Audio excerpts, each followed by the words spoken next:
ప్రపంచంలో ఎక్కడా లేని దేవాలయాలు భారతదేశంలో ఉన్నాయి. లక్షల హిందువుల దేవాలయాలు ఉన్నాయి. అదే ఇతర మతస్థులు తీసుకుంటే 3 లక్షల వరకు మసీదులు ఉన్నాయి మన దేశంలో. ప్రపంచంలో ఎక్కడా కూడా ఇన్ని మసీదులు లేవండి. ప్రపంచంలో ఈ భారతదేశంలో అత్యధిక చర్చిలు ఎక్కడున్నాయంటే ఆంధ్రప్రదేశ్లో ఉన్నాయి. మసీదులేమో ఎక్కువగా ఉన్నాయి భారతదేశం అంతా, చర్చిలేమో ఆంధ్రప్రదేశ్లో భారతదేశంలో అధికంగా ఉన్నాయి. 7,000 చర్చిలు ఉన్నాయండి. మన తెనాల్లో 30-40 చర్చిలు ఉన్నాయి. మరి భారతీయులు సహజంగా భక్తి శక్తి సంపన్నులు అయినప్పటికీ భారతీయుల జీవితం రోజు రోజుకు దిగజారి అధోగతి పాలవుతుంది. భారతీయ కుటుంబాలన్నీ కూడా విచ్ఛిన్నం అవుతున్నాయి. ఎందుకంటే మనము మన తీర్థస్థానాలు దేవాలయాలు అనుకుంటున్నాం. మన తీర్థస్థానాలు నదులు సరస్సులు అనుకుంటున్నాం. కానీ భారతీయుల యొక్క తీర్థం ఏమిటి, అసలైనటువంటి తీర్థం ఏమిటి అంటే అగ్ని అని చెప్పారు. ఆర్యుల యొక్క తీర్థము అగ్ని అని చెప్పారు. ఆర్యులు దేనికోసం బతకాలి, ఎలా బతకాలి, ఎందుకోసం బతకాలి, దేని లక్ష్యంగా బతకాలి అంటే అగ్నిని లక్ష్యంగా చేసుకొని బతకాలి, అగ్నిలో కలవడానికి బతకాలి, అగ్నిని పొందడానికి బతకాలి అని చెప్పారు భారతీయులు. అందుకే ఈ యొక్క భూలోకాన్ని బ్రహ్మచర్యంతో పోల్చారు, ఈ యొక్క అంతరిక్ష లోకాన్ని గృహస్థంతో పోల్చారు, ఆ యొక్క ద్యులోకాన్ని ఆ యొక్క సూర్యలోకాన్ని ఏం పోల్చారంటే సన్యాసంతో పోల్చారు.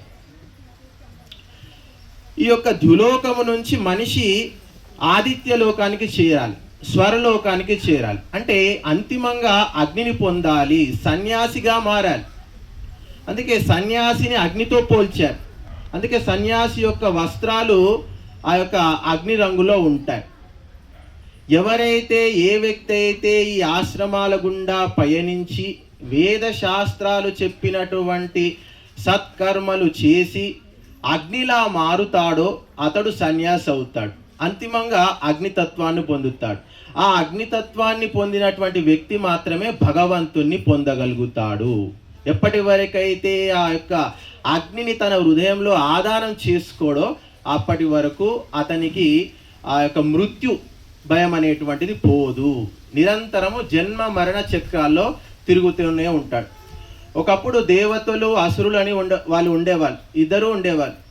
ఇద్దరికి కూడా మరణ ధర్మం ఉండేది. ఆ మరణ ధర్మం వారికి ఎందుకు ఉండేది అంటే వారిలో అనాత్మజ్ఞత ఉండేదంట. అంటే ఆత్మతత్వాన్ని వాళ్ళు తెలుసుకోలేదంట. ఆ ఆత్మతత్వాన్ని తెలుసుకోకపోవడం వల్ల నిరంతరము ఈ యొక్క దేవతలు రాక్షసులు కూడా నిరంతరం కొట్లాడుతూ గొడవలు చేసుకుంటూ యుద్ధాలు చేసుకుంటూ మరణిస్తూ బతుకుతూ మరణిస్తూ ఇట్లా వాళ్ళ జీవితం గడిచిపోతూ ఉంటుంది. అలా యుద్ధాలు చేసి ఈ యొక్క దేవతల యొక్క సంఖ్య మెల్లమెల్లగా తగ్గిపోతూ ఉంటుంది. అసురుల యొక్క సంఖ్య పెరుగుతూ ఉంటుంది. దేవతలంతా కూర్చొని ఆలోచిస్తారు, మన యొక్క సంఖ్య తగ్గిపోతూ ఉంది, మనం ఏం చెయ్యాలి, ఎలా మన జీవితం, అక్కడ అసురుల సంఖ్య పెరిగిపోతుంది, మన సంఖ్య తగ్గిపోతుంది అంటాడు. అందులో ఒక వ్యక్తి ఉండి ఏమంటాడంటే ఈ యొక్క మనం ఇన్ని రోజులు బతుకుతున్నాము అంటే దానికి కారణము అగ్ని అనే అమృత తత్వము అని చెప్తారు. మీరందరూ గమనించండి, మనకు గ్యాస్ సిలిండర్లు బంద్ అయిపోయాయి అనుకోండి, కట్టెలు దొరకలేకపోతే మన పరిస్థితి ఏంటి? మనం అన్నం వండుకోలేము, మనం ఎవరు కూడా బతకలేము. అంటే అగ్ని వల్లనే మనం బతుకుతున్నాం. అగ్నే మనకు ప్రాణం పోస్తుంది. ఆ యొక్క అగ్నిని తీసుకొచ్చి మన పొయ్యిలో ఆదానం చేస్తున్నాం, అందువల్ల అక్కడ వంట అవుతుంది. అయితే ఈ సత్యం ఏదైతే ఉందో దేవతలు గ్రహించారు. ఈ యొక్క అగ్నితత్వాన్ని తీసుకొని మనము మన మనస్సులో ఆత్మలో ఆదానం చేసుకుంటే మనమంతా కూడా అమరత్వాన్ని పొందుతాము, ఈ యొక్క అసురులను జయించగలుగుతాము అని చెప్పి ఆ యొక్క దేవతలు భావిస్తారు. అప్పుడు అందులో కొందరు అంటారు, ఈ యొక్క అగ్నితత్వం అసురుల్లో కూడా ఉంది, మనలో కూడా ఉంది అసురుతత్వం. మరి వారికి గనక ఈ యొక్క రహస్యం తెలిసిపోతే అప్పుడు మన పరిస్థితి ఏంటి అని అంటారు. అంటే దేవతలు ఏమంటారంటే సరే మనం అసురుల దగ్గరికి వెళ్దాం, వాళ్ళతో మాట్లాడదాం ఫస్ట్, ఈ రహస్యం నాకు తెలిసి వాళ్ళకి తెలియకపోవచ్చు అని చెప్పి దేవతల దగ్గరికి వెళ్తారు. అసురులతో మాట్లాడతారు. మీరు ఈ యొక్క అగ్నిని తీసుకొని ఏం చేస్తారు అని అడుగుతారు. అంటే ఈ అగ్నిని మేము వశం చేసుకుంటాం, ఈ అగ్నిని వశం చేసుకొని దాన్ని కట్టెలు మండించమని చెప్తాం, ఆ కట్టెలు మండించమని చెప్పి ఆ యొక్క అన్నాన్ని ఉడకబెట్టమని చెప్తాం, ఆ మాంసం తయారు చేయమని చెప్తాం అని చెప్తారు. అంటే ఈ అగ్నితో మీకు ఇంతకంటే ఇంకేమైనా తెలుసా అంటే ఏమీ తెలియదు, ఇంతే తెలుసు. దాన్ని కట్టెలు మంట పెట్టడం, వంట చేసుకోవడం, తినడం, మాంసం ఉడకబెట్టుకోవడం, ఇంతే తెలుసు మాకు, అగ్నితో వేరే ఏం తెలియదు అంటారు. చలో తెలిసిపోయింది సీక్రెట్, వీళ్ళకి ఏమీ తెలియదు, ఈ అగ్నిని మనమే మన యొక్క ఆత్మలో ఆదానం చేసుకుందాము అని చెప్పి అప్పుడు ఆ దేవతలంతా కూడా ఆ అగ్నిని తమ హృదయంలో స్థాపించుకుంటారు. అలా స్థాపించుకొని వాళ్ళు అసురులందరినీ కూడా అదిమి పట్టి వాళ్ళందరూ కూడా వాళ్ళని జయిస్తారు. అది అగ్ని యొక్క తత్వము అని చెప్పారు. అందుకే ఈ యొక్క అగ్నిని ఆ యొక్క స్వర్గం నుంచి భూమికి తీసుకొచ్చారని చెప్పారు. మరి ఈ యొక్క అగ్నితత్వం వల్ల ఏం లభిస్తుంది అంటే అమరత్వం లభిస్తుంది. ఏ వ్యక్తి అయితే అగ్నిని పూజిస్తాడో, ఏ వ్యక్తి అయితే అగ్నిని ఆరాధిస్తాడో, ఏ వ్యక్తి అయితే నిరంతరం అగ్నిహోత్రమే ప్రాణప్రదంగా బతుకుతాడో ఆ వ్యక్తి అమరత్వాన్ని పొందుతాడు. మరి ఆ యొక్క అగ్నిని ఆ యొక్క అంతరాత్మలో ఏ విధంగా ఆధారం చేసుకుంటావు అంటే దీక్ష అని చెప్పారు, శ్రద్ధ అని చెప్పారు, తపస్సు అని చెప్పారు, వ్రతాగ్ని అని చెప్పారు, సంకల్ప అగ్ని అని చెప్పారు. ఈ యొక్క 4 అగ్నిలు ఎవడైతే తన హృదయంలో ఆదానం చేసుకుంటాడో వాడు అమరత్వాన్ని పొందుతాడు అని చెప్పారు. వానికే స్వర్గ మోక్షాలు కలుగుతాయి అని చెప్తారు. ఆ విధంగా దేవతలు ఏర్పరిచినటువంటి యొక్క అగ్నిహోత్ర వ్యవస్థ, యొక్క యజ్ఞం అంటే ఏదో చిన్నదని, ఏదో 4 ఆవుతులు వేసుకొని 16 ఆవుతులు వేసుకొని ఏదో చేద్దాము, ఏదో ఒక తంతులాగా చేద్దాము అని అందరూ భావిస్తూ ఉంటారు. కానీ అగ్నిహోత్రము చేసినటువంటి వ్యక్తి సంస్కారవంతుడు అవుతాడు. ఇక్కడ పిల్లలకి సంస్కార శిక్షణ పెట్టారు. సంస్కారం అంటే దేనికోసం? సంస్కారవంతుడైనటువంటి వ్యక్తి మాత్రమే ఆ యొక్క అగ్నిహోత్ర ఫలాన్ని పొందగలుగుతాడు, వేద ధర్మాన్ని ఆచరించగలుగుతాడు. వేదాభ్యాస తపోజ్ఞానం ఇంద్రియాణాంచ సంయమ ధర్మక్రియ ఆత్మచింతాచ నిశ్రేషకరం పరం అని చెప్పారు. ఎవడైతే వేద జ్ఞానాన్ని పొంది ఆ యొక్క ముక్తి మార్గాన్ని అవలంబించాలనుకుంటాడో ఆ వ్యక్తి వేదాభ్యాసం చెయ్యాలి. మరి వేదమే ఎందుకు అభ్యాసం చెయ్యాలి అంటే పితృదేవ మనుష్యాణం వేద చక్షు సనాతనం అశక్యంచ ప్రమేయంచ వేద శాస్త్రం ఇది స్థితి అని చెప్పారు. అంటే ఈ యొక్క పితరులకు, ఈ దేవతలకు, మనుష్యులకు, వీరందరికీ కూడా ఈ యొక్క అగ్ని, ఈ యొక్క వేదము సనాతనమైన చక్షువు అని చెప్పారు. మనందరికీ చర్మ చక్షులు ఉన్నాయి, కానీ జ్ఞాన చక్షులు లేవు. ఎప్పుడైతే మనకు జ్ఞాన చక్షులు ఉంటాయో అప్పుడే మనము ఆ యొక్క వేదమాత యొక్క అసలు స్వరూపాన్ని మనం తెలుసుకోగలుగుతాం. మనిషి తెలివి ఉన్నటువంటి మనిషి ప్రపంచాన్ని మొత్తాన్ని కూడా అంచనా వేయగలుగుతాడు, కానీ తెలివి లేని మనిషి ఈ ప్రపంచాన్ని చూసి కూడా ఏమీ అర్థం చేసుకోలేడు. కాబట్టి ఈ యొక్క పితరులకు, దేవతలకు, మనుష్యులకు ఈ ప్రపంచాన్ని తెలుసుకోవడానికి ఒకే ఒక ఆధారము ఆ యొక్క వేదము అని చెప్పారు. సూర్యుడు లేని చోట మనం చీకట్లో ఏ వస్తువును కూడా చూడలేం, ఏమీ తెలుసుకోలేం. అదేవిధంగా వేద జ్ఞానము లేనంత వరకు ఈ యొక్క ప్రాపంచికమైనటువంటి విషయాలు, లౌకికమైనటువంటి విషయాలు, అలౌకికమైనటువంటి భగవంతునికి సంబంధించిన విషయాలు, ఈ విషయాలు ఏవి కూడా మనము వేదము లేకుండా తెలుసుకోలేము. వేదము ద్వారా మాత్రమే అన్నీ తెలుసుకోగలుగుతాము. అందుకే వేదాభ్యాస తపో జ్ఞానం అని చెప్పారు. మనిషికి తపస్సు కూడా అవసరమే.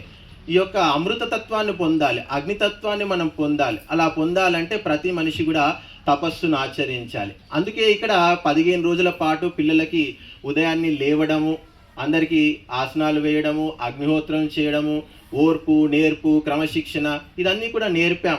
తపస్సు అంటే ద్వంద్వాలను సహించడమే తపస్సు అని చెప్పారు. మనిషి ఎప్పుడైతే ఈ యొక్క ఆత్మతత్వాన్ని తెలుసుకోవాలని కృషి చేస్తూ ఉంటాడో, దైవత్వాన్ని పొందాలని కృషి చేస్తూ ఉంటాడో, వానికి రకరకాల ఆటంకాలు వస్తాయట. హాని లాభాలు, లాభ నష్టాలు, మానవమానాలు, ఇవన్నీ రకరకాల ద్వంద్వాలతో అతడు పీడించబడతాడంట. ఈ యొక్క ద్వంద్వాలు పీడించినప్పటికీ వేద మార్గంలో నడుస్తున్నప్పుడు ఆ వ్యక్తి వాటన్నిటిని కూడా తట్టుకోవాలంట. ఎందుకోసం అంటే ధర్మం కోసం, దైవం కోసం, స్వర్గం కోసం, మోక్షం కోసం, భగవంతుని యొక్క ప్రాప్తి కోసం. కాబట్టి భగవంతుని ప్రాప్తి కోసము నువ్వు పడేటువంటి శ్రమ ఏదైతే ఉంటుందో దాన్ని మాత్రమే తపస్సు అంటారు. మిగతా వాటిని మనం తపస్సు అని చెప్పలేము. అందుకే వేదాభ్యాస తపో జ్ఞానము అని చెప్పారు. నహి జ్ఞానేన సదృశం పవిత్రం ఇహ విద్యతే అని చెప్పారు. ఈ భూమి మీద నీళ్ళు ఉండొచ్చు, సరస్సులు ఉండొచ్చు, సముద్రాలు ఉండొచ్చు, ఎన్నిట్లో మునిగినా కానీ ఈ యొక్క జ్ఞానాగ్నిలో ఎవడైతే మునుగుతాడో వాడు అయినంత పవిత్రం ఎవడు కాడు అని చెప్పారు. అందుకే గురువును తీర్థము అని చెప్పారు. అందరూ పుష్కరాలని చెప్పి రకరకాల గోదావరి పుష్కరాలని, కృష్ణా పుష్కరాలని అందరూ పోయి మునుగుతూ ఉంటారు. కానీ గురువు దగ్గర మునగండి, గురువు చెప్పేటువంటి ఆ యొక్క జ్ఞానంలో స్నానం చెయ్యండి, అదే తీర్థము అని చెప్పారు. అందుకే వేదాభ్యాస తపో జ్ఞానము.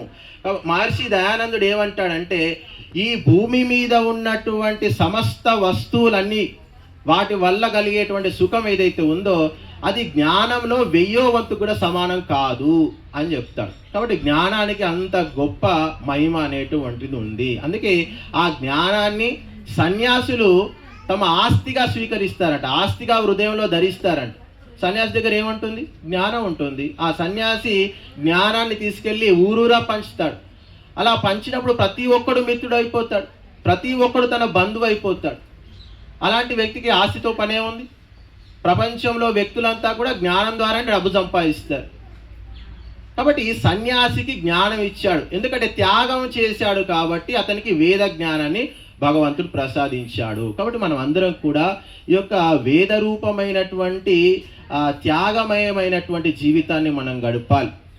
అలా గడపాలంటే వేదాభ్యాసం చేయాలి, తపస్సును ఆచరించాలి, జ్ఞానాన్ని పొందాలి. వేదాభ్యాస తపో జ్ఞానం ఇంద్రియానాంచ సంయమ, ఇంద్రియాలను అదుపులో పెట్టుకోవాలి అని చెప్పారు. అందుకే శమ దమాలు అని చెప్పారు మనకు. అంటే బాహ్యేంద్రియాలను అదుపులో పెట్టుకోవడం, ఆంతరికమైనటువంటి మనస్సు మీద కూడా మనము అదుపు కలిగి ఉండడము అని చెప్పారు. ఈ యొక్క బాహ్యేంద్రియాల అదుపు, ఆంతరికమైనటువంటి మనస్సు మీద కూడా అదుపు ఎవడైతే చేస్తాడో వానికి ఈ భూమి మీద కష్టాలేవి ఉండవు.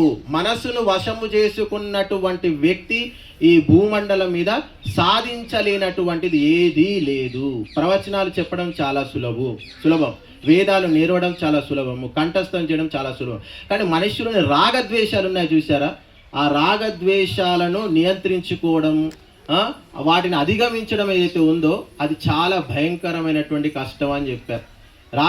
విద్వాంసుల మధ్య రాగద్వేషాల వల్లనే వ్యవస్థలన్నీ కూడా కూలిపోతాయని చెప్పారు. కాబట్టి రాగద్వేషాలు నిర్మూలించుకోవాలి మన మనస్సులో ఉన్నటువంటి. అలా నిర్మూలించుకోవాలంటే మన మనస్సును వశం చేసుకోవాలి, మన ఇంద్రియాలను వశం చేసుకోవాలి. మనస్సును, ఇంద్రియాలను, ఈ యొక్క నాలిక, జిహ్వను వశం చేసుకోవాలని చెప్పారు. మొట్టమొదటిగా జిహ్వను జయిస్తే ప్రపంచాన్ని జయించినట్టే. జిహ్వేంద్రియము, గూహేంద్రియము రెండు చెప్పారు. ఈ రెండిటితోటే ప్రపంచం అంతా కూడా నడుస్తుంది అని చెప్పారు. ఈ రెండు సుఖాల కోసమే ప్రపంచంలో నీతి, న్యాయం, మంచి, చెడు అన్నీ కూడా ఈ రెండు సుఖాల కోసమే జరుగుతున్నాయి. ఈ రెండిటికి సంబంధించిన సుఖాలు ఏ మనిషి అయితే వదిలిపెట్టుకుంటాడో ఇక వానికి ఈ సంసారంలో పనే ఉంది అని చెప్పి శంకరాచార్యుడు అంటాడు. కాబట్టి మనము మన ఇంద్రియాలను అదుపులో పెట్టుకోవాలి. ధర్మక్రియ ఆత్మచింతాచ అని చెప్పారు. ధర్మక్రియ మరి మనిషి యొక్క కర్తవ్యం ఏంటి? మనిషి ధర్మాన్ని ధరించాలి అని చెప్తాడు. ధర్మం ఉన్నది మనిషి కోసమే, జంతువు కోసం కాదు అని చెప్పారు. మరి మనిషి ఏ ధర్మాన్ని స్వీకరించాలి, ఏ ధర్మాన్ని ఆచరించాలి? ధర్మక్రియలు అంటే ఏమిటి అంటే అగ్నిహోత్రము, స్వాధ్యాయము, తపస్సు, జపము. ఏ క్రియలైతే, ఏ కర్మలైతే మన భగవంతుని ప్రాప్తి కోసము సహాయపడతారో ఆ కర్మలన్నీ కూడా ఏం చెప్పారు అంటే తపస్సు కిందకే వస్తాయని చెప్పారు. కాబట్టి ఈ ధర్మక్రియల కిందకే వస్తాయని చెప్పారు. కాబట్టి ఈ ధర్మక్రియలకు సంబంధించినటువంటి సమస్త ఋషి మునులు గృహస్థులకు ఏవైతే విధిగా చెప్పారో, గృహస్థులకు పంచమహాయజ్ఞాలు చేయమని చెప్పారు. అది గృహస్థుల యొక్క ధర్మము. విద్యార్థికి గురుసేవ చేయాలి, వేదాధ్యయనం చేయాలని చెప్పారు. వానప్రస్థికి నిరంతరం వేదాధ్యయనం చేస్తూ దాన ధర్మం చేస్తూ ఆ యొక్క వనంలో జీవించాలని చెప్పాడు. సన్యాసికి పరివ్రాట్లాగా తిరుగుతూ గ్రామంలో తిరుగుతూ అజ్ఞానాన్ని నాశనం చేసి జ్ఞానాన్ని ప్రసారం చేయాలి అని చెప్పారు. ఇది సన్యాసి యొక్క ధర్మము, గృహస్థుని యొక్క ధర్మము, వానప్రస్థుని యొక్క ధర్మము, బ్రహ్మచారి యొక్క ధర్మం, రకరకాలుగా చెప్పారు.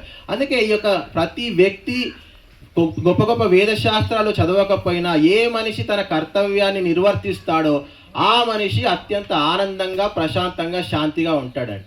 నువ్వు ఏం చెప్పాల్సిన అవసరం లేదు. వేదాలు, శాస్త్రాలు మనం బట్టి నేర్చి కూర్చోవాల్సిన అవసరం లేదు, తల పెట్టుకోవాల్సిన అవసరం లేదు. భగవంతుడు నీకు ఏదైతే కర్తవ్యాన్ని ఇచ్చాడో ఆ కర్తవ్యాన్ని మనసా, వాచా, కర్మ నీతిగా, ధర్మయుక్తంగా నువ్వు ఎప్పుడైతే ఆచరిస్తావో ఖచ్చితంగా నీకు సుఖం ఉంటుంది. అందుకే ధర్మక్రియ ఆత్మచింతాచ అని చెప్పారు. పొద్దున చెప్పారు నిన్న గురువుగారు, కోసి కథమోసి కశ్యాసి కోనమాసి. నువ్వు ఎవరవు, నువ్వు ఎందుకు వచ్చావు, ఈ ఆత్మ ఏమిటి, ఈ జీవుడు ఏమిటి, ఈ పరమాత్మ ఏమిటి, నువ్వు ఎందుకు పుట్టావు, ఏం చేస్తున్నావు, నీ జీవితం యొక్క లక్ష్యం ఏమిటి, నీ జీవితం యొక్క పరమ లక్ష్యం ఏమిటి, నువ్వు ఎందుకు బతుకుతున్నావు, నువ్వు తినడానికి బతుకుతున్నావా, లేకపోతే పరమ లక్ష్యాన్ని సాధించడానికి బతుకుతున్నావా, సంపాదించడానికి బతుకుతున్నావా, సేవ కోసం బతుకుతున్నావా, దానం కోసం బతుకుతున్నావా, ధర్మం కోసం బతుకుతున్నావా, ఎందుకోసం బతుకుతున్నావా అని చెప్పి నిరంతరము మనిషి తన యొక్క ఆత్మ గురించి, తన యొక్క జీవితం గురించి, తను చేస్తున్నటువంటి కర్మల గురించి, తన జీవితం గురించి చింతన చేస్తూ తన యొక్క కర్మలను ధర్మం వైపు నడిపించే ప్రయత్నం చేయాలి. ఆత్మతత్వాన్ని తెలుసుకునేటువంటి ప్రయత్నం చేయాలి. లౌకికమైనటువంటి విషయాలను నిరంతరం తగ్గించుకుంటూ, పారలౌకికమైనటువంటి విషయాలు నిరంతరం పెంచుకుంటూ, ఆధ్యాత్మికత జీవితం వైపు మనిషి నిరంతరం పయనించేటువంటి ప్రయత్నం చేయాలి. దీన్నే శ్రేయో మార్గము అని చెప్పారు. ఇదే కళ్యాణ మార్గము అని చెప్పారు. కాబట్టి ఏ వ్యక్తి అయితే మోక్షాన్ని పొందాలి, ధర్మాన్ని సాధించాలి అని అనుకుంటాడో ఆ వ్యక్తి ఇవన్నీ ప్రక్రియల గుండా తన జీవితాన్ని గడపాలి. నేను ఒకసారి రాయపూడికి వెళ్ళినప్పుడు అక్కడ పాత పుస్తకాలన్నీ ఉన్నాయి లైబ్రరీలో. ఆ పాత పుస్తకాలన్నీ చూస్తుంటే ఋగ్వేదాది భాష్య భూమిక, అది ఋగ్వేదాది భాష్య భూమిక భాస్కరం అని చెప్పి ఒక బుక్ ఉంది, గోపదేవ శాస్త్రి గారు రాశారు. అయితే ఆ బుక్ తీసి నేను ఏదో పరిచయం చదువుతున్నా. అందులో గోపదేవ శాస్త్రి గారి పరిచయం. గోపదేవ శాస్త్రి గారు ఒక వాక్యం రాశారు, 84 సంవత్సరములు గడిచిపోయినవి, ఇంకా నువ్వు మోక్షము జాడ కానరాదాయే అని రాసుకున్నాడు. అంటే 84 సంవత్సరాలు ప్రాణాయామం చేశారు, తపస్సు చేశారు, వారు చెప్పని ప్రవచనము లేదు, ఎన్నో దర్శనాలు చెప్పారు, ఇవి చేశారు, అది చేశారు, రకరకాల ప్రచారాలు. వాళ్ళైతే ఇప్పటికి కూడా వీడియోస్ ఉన్నాయి, ఎన్టీఆర్ గారు బహుమతులు ఇచ్చారు, ఎన్నో చేశారు. కానీ 84 సంవత్సరాలు కూడా వారు మోక్షం కోసం ఎంతో తప్పించారు. మరి ఏ వ్యక్తికి మోక్షం వస్తుంది అంటే ఇలాంటి వేదాభ్యాసము, తపస్సు, జ్ఞానము, ఇంద్రియ నిగ్రహము ఇవన్నీ చెయ్యాలంట. ఎప్పటి వరకు మనిషిలో త్యాగాగ్ని వెలగదో, వానిలో ఈ యొక్క ప్రపంచం పట్ల వ్యామోహం పోదో అప్పటి వరకు వాని యొక్క మోక్ష మార్గం అనేటువంటిది వానికి ఆ యొక్క ద్వారాలు తెలుసుకోవు. అప్పటి వరకు వాని యొక్క మానసిక శుద్ధి అనేటువంటిది కలగదు. కాబట్టి ఈ యొక్క మనిషి యొక్క మనస్సు శుద్ధి కావాలి, మనస్సు పవిత్రం కావాలి, దైవతత్వాన్ని పొందాలి, దివ్యత్వాన్ని పొందాలి అని అనుకుంటే మనిషి నిరంతరం ప్రయత్నం చేయాలంట. కానీ ఈరోజు మనమంతా కూడా గుడికి వెళ్తున్నాం, దండం పెట్టుకుంటున్నాం, ఏదో మనం అంతా ధార్మికమైనటువంటి గ్రంథాలు ఎవరు చదవట్లేదు. గృహస్థుల ఇంట్లో ఈ యొక్క ధర్మం పట్ల ఆసక్తి పోయింది. కేవలము అర్థప్రధానమైనటువంటి గృహస్థులు తయారైపోయారు. అందరూ కూడా ధర్మాన్ని నమ్ముకుంటే మన జీవితం బాగుపడుతుంది, మనకు సద్గతులు కలుగుతాయి అని ఎవరు నమ్మట్లేదు. పైకి మేము నమ్ముతున్నాము ఇది అని అంటారు, కానీ ఇక లోపలంతా కూడా అందరూ ఒకటే. భారతీయులంతా కూడా ఈరోజు ఆంగ్ల విద్య చదువుకుంటేనే బతుకుతాము అనేటువంటి ఒక భయంకరమైనటువంటి శాశ్వత నిర్ణయానికి వచ్చేసారు అందరూ కూడా. ఇప్పుడు మన భారతదేశంలో కాశ్మీర్ నుంచి కన్యాకుమారి వరకు అదే అమలవుతుంది. ఈవెన్ వాళ్ళ యొక్క సొంత భాష, ప్రాంతీయ భాషను కూడా వదులుకోవడానికి అందరూ కూడా సిద్ధమైపోయారు. కాబట్టి ఇలాంటి పరిస్థితుల్లో మరి సంస్కృతి అని చెప్తున్నారు. మరి సంస్కారాలు నేర్పితే మనిషికి సద్గతులు కలుగుతాయి అంటున్నారు. కొన్ని గ్రంథాలు ఏమి రాశాయంటే సంస్కారవంతమైనటువంటి సంతానంతో సంపదలు కూడా పుడతాయని రాశారు. మరి ఆ సంస్కారవంతమైనటువంటి సంతానం కోసం ఎవరు ఆలోచించలేదు.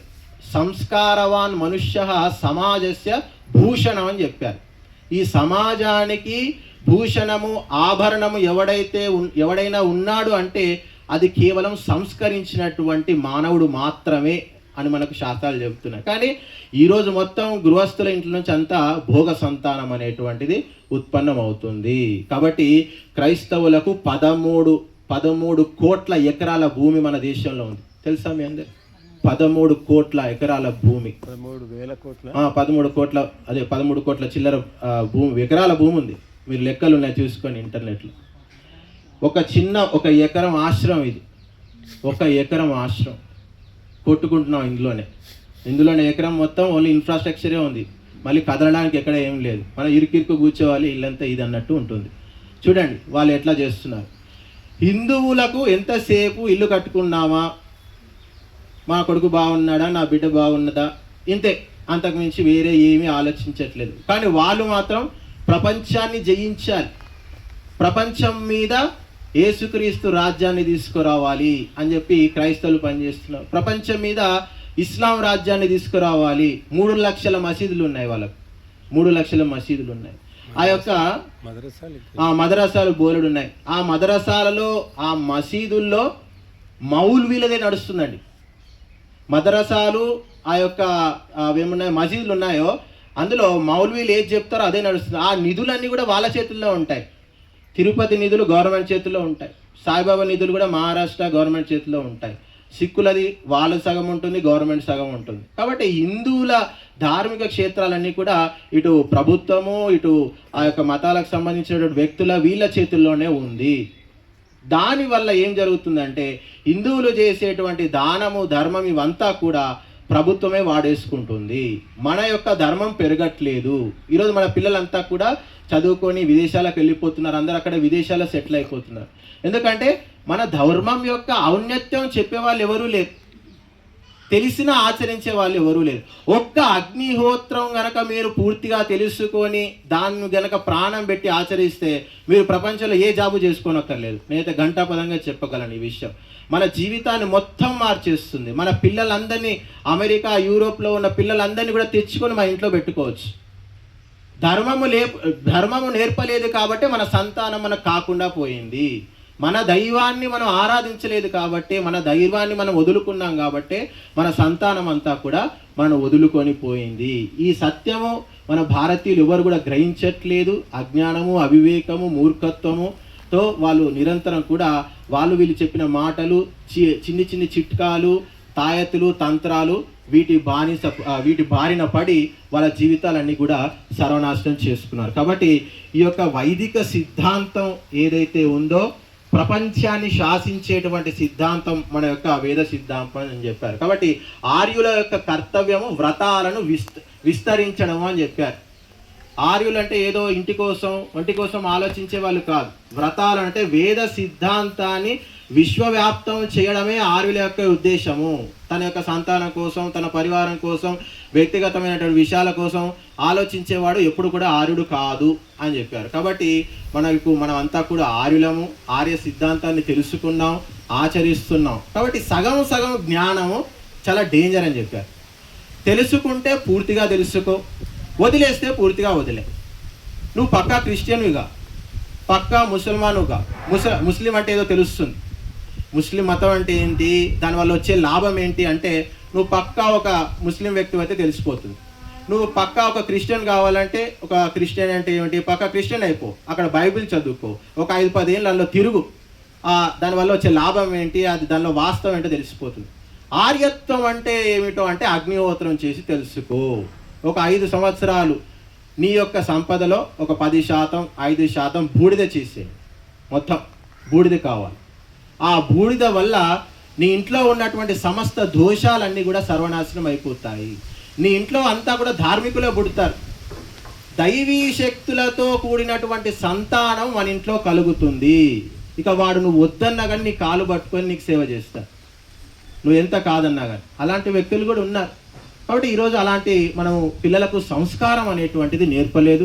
15 రోజుల నుంచి ఇక్కడ ఈ ఆశ్రమంలో పిల్లలకు సంస్కారం నేర్పించారు. అగ్నిహోత్రం ఏంటో నేర్పించారు. అగ్నిహోత్రం ఎలా చెయ్యాలి, వేదం అంటే ఏమిటి, ధర్మం అంటే ఏంటో ఎన్నో విషయాలు మనం చెప్పుకుంటూ వస్తున్నాం. కానీ ఈ విషయాలు కేవలం 15 రోజులు చెప్పినంత మాత్రాన వాళ్ళ జీవితంలో మార్పు రాదు. ఒక వ్యక్తి ఒక నెల రోజులు నమాజ్ చేయడం మానేస్తే వాడు ఆ యొక్క ముస్లిం ఏడవుతున్నాడు, వాడు మారిపోతాడు. అందుకే ముసల్మాన్లు ఏం చేశారంటే ప్రతిరోజు 5 సార్లు చెయ్యాలి నమాజు, రోజా చెయ్యాలి, వాళ్ళకి నియమంగా పెట్టేశారు. ఈ నియమాల్లో వాళ్ళని బంధించడం వల్ల వాళ్ళ మతం ఏదైతే ఉందో రోజు రోజుకి పెరిగిపోతూ ఉంది. మన హిందువుల సంతానాన్ని నియమాల్లో మనం బంధించలేదు. నియమాల నుంచి వంచితులను చేశారు. నువ్వు ఇంగ్లీషు మీడియానికి లక్షల రూపాయలు ఖర్చు పెడుతున్నారు, 2 లక్షలు 3 లక్షల ఫీజు కూడా కడుతున్నారు. హైదరాబాద్లో 9th క్లాస్ 10th క్లాస్ ఆ యొక్క హాస్టల్లో ఉంటారు, 3 lakhs 4 lakhs ఫీజు ఉంది. కాబట్టి నువ్వు 3 లక్షలు 4 లక్షలు పెట్టావు కాబట్టి ఆ యొక్క ఇంటర్నేషనల్ స్కూళ్ళు పెరిగాయి.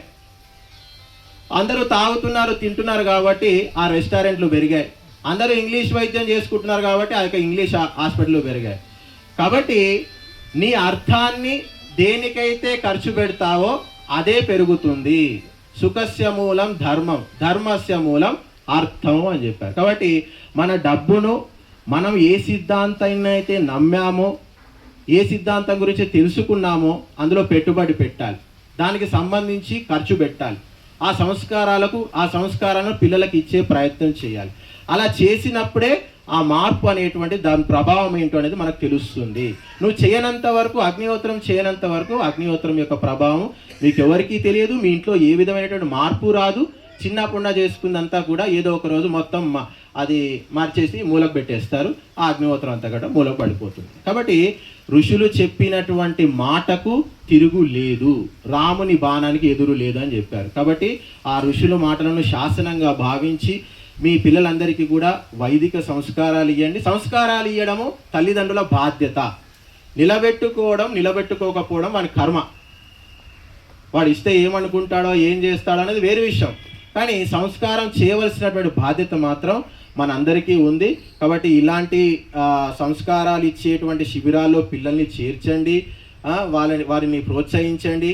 ఇంట్లో కూడా వారికి అగ్నిహోత్రం చేసుకోవడానికి సౌకర్యాలు కలిగించండి, దానికి నిధులు కేటాయించండి. పిల్లలకు ప్రతి ఆదివారం అగ్నిహోత్రం చేయాలి, వాళ్ళకు 4 భజనలు పాటించడం, ప్రతిరోజు సంధ్య చేస్తేనే నీకు అన్నం పెడతా అని చెప్పండి. అంతే. నువ్వు సంధ్యావందనం చేసుకుని అన్నం పెడతావు అంతే. ముస్లింలు నమాజ్ చేస్తేనే పెడతారండి. వాడు ఖురాన్ వెళ్ళి నేర్చుకొని వచ్చి ఇంట్లో చెప్పాలంట. తల్లి వాడు ఖురాను నేర్చి చెప్పేదాకా అన్నం కూడా పెట్టదండి.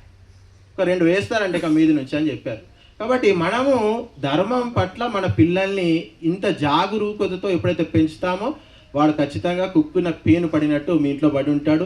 పెద్దగా అయిన తర్వాత వాడు ఇట్లా చేశాడండి అట్లా చేశాడండి అని చెప్పి స్వామిలతో చెప్పుకోవాల్సిన పరిస్థితి మీకు ఎప్పుడు కూడా దాపురించదు. మీ ఇంట్లో దరిద్రం ఉన్నా సరే మీ కొడుకు ఒక్కడు మీ చేతిలో ఉంటే మీ జీవితం అంతా కూడా సుఖంగా శాంతిగా హాయిగా గడిచిపోతుంది. కాబట్టి సంస్కారాలు ఇవ్వండి, సంస్కారాలు చేయండి. ఏది మీకు రోజు చేయడానికి వీలు కాకపోతే ఆదివారానికి ఒకసారో, పౌర్ణమి అమావాస్యకు ఒకసారో, లేకపోతే పండుగకప్పుడు ఎప్పుడో ఒకప్పుడు సమయం తీసుకొని పెద్ద ఎత్తున అగ్నిహోత్రం చేసేటువంటి కార్యక్రమాలు పెట్టుకోండి. అప్పుడు ఖచ్చితంగా మీ ఇంట్లో దేవతలు వచ్చి కూర్చుంటారు. ఏ ఇంట్లో అగ్నిహోత్రం జరుగుతుందో ఆ ఇంట్లో దేవతలు వస్తారు. ఏ ఇంట్లో అయితే అగ్నిహోత్రం చేయకుండా కేవలం భోగాలు అనుభవిస్తూ కూర్చుంటారో వాళ్ళ ఇంట్లో దయ్యాలు వచ్చి కూర్చుంటారు అని చెప్పారు. అందుకే సర్వ కిల్బిషైహి అని చెప్పారు. అంటే సమస్త పాపాలను నాశనము చేసేటువంటి ఒకే ఒక సాధనము ఈ యొక్క అగ్నిహోత్రము. కాబట్టి ఈ యొక్క ఆశ్రమం నుంచి మీరు తీసుకెళ్లేది ఆ యొక్క అగ్నితత్వం. ధన్యవాదాలు.